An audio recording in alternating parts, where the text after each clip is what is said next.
Salutations à tout le monde. Pour ceux qui viennent de voir l'émission de pêche qu'on a tournée sur le lac Saint-Pierre, vous avez pu juger de la qualité de pêche qu'il y a.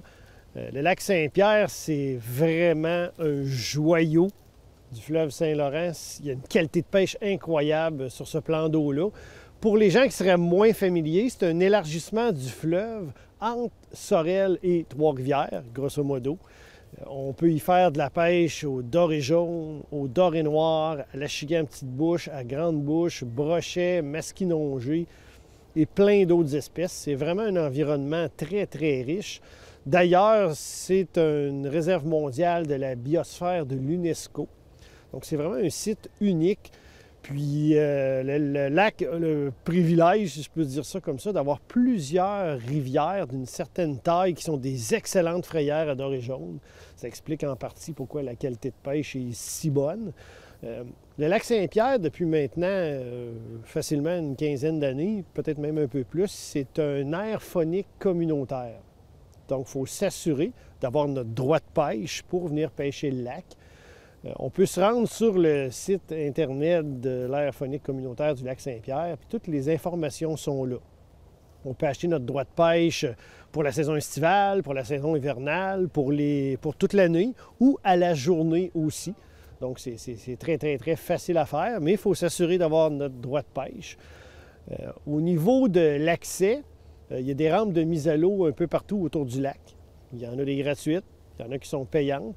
Comme nous, cette fois-ci, on s'est mis à l'eau à Trois-Rivières, donc légèrement à l'est de l'aire faunique communautaire du lac Saint-Pierre. On était au bout de la rue Notre-Dame-Ouest, près de la Kruger.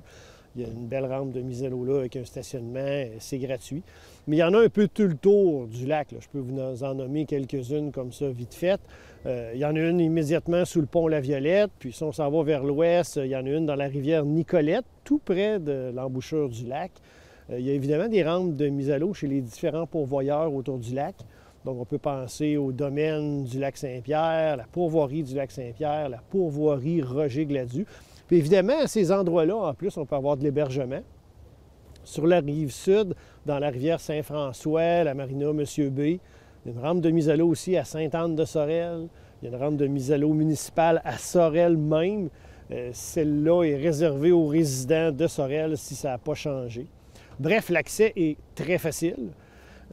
Autre possibilité que vous avez aussi avec le lac Saint-Pierre, il y a plusieurs guides de pêche qui opèrent sur le lac. Si vous faites une recherche sur Internet, vous allez en trouver. On a déjà, nous, fait différents reportages avec Yann Laguna, avec Francis Boisvert.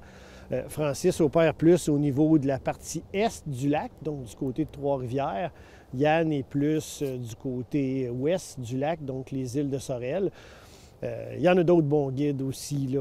J'entends des bonnes choses au sujet d'Alain Dansereau qui guide à hauteur de Sorel. Depuis quelques années aussi, on voit Marc-André d'ici qui guide sur le lac. Bref, il y a tout ce que vous pouvez espérer trouver au niveau de l'aire faunique communautaire du lac Saint-Pierre pour faire des belles pêches, avoir du plaisir et profiter de ce joyau-là à plein.